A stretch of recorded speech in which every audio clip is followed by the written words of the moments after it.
Basic self-defense ipigtukdo sa pirang kababaihan sa Naga City como proteksyon sa posibleng pangaharas asin pangaabuso na sa indang maeengkwentro.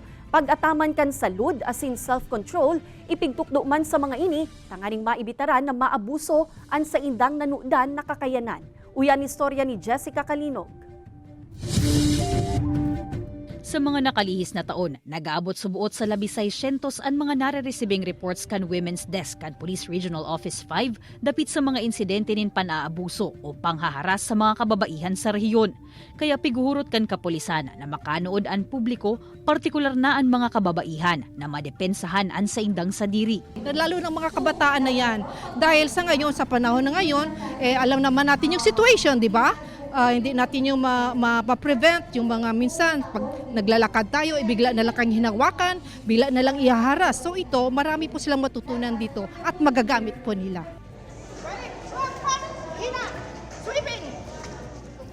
Naimbitaran si Colonel Rebellion na magtukdo kaini sa mga kababaihang na genyo. Basic self-defense tips and techniques na mayong pigagamit na armas ang pigheras sa nasa 30 kababaihan sa syudad.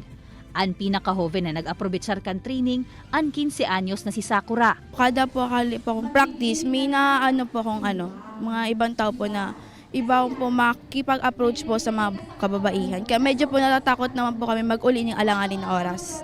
Iniman ang rason kaya pigmaot niyang magpartisipar sa aktibidad. May lecture man na piggibo dapit sa tamang pag-ataman sa salud kan mga kababaihan. Siring man na pigtawan doon ang importansya kan self-control. Nganing daiman maabuso asin magamit sa sala ang kakayanan na depensahan an sa indang sadiri. Kaibanan si Gerald Gandia asin Carlo Abunita, Jessica Kalinog, Balitang Bicolandia.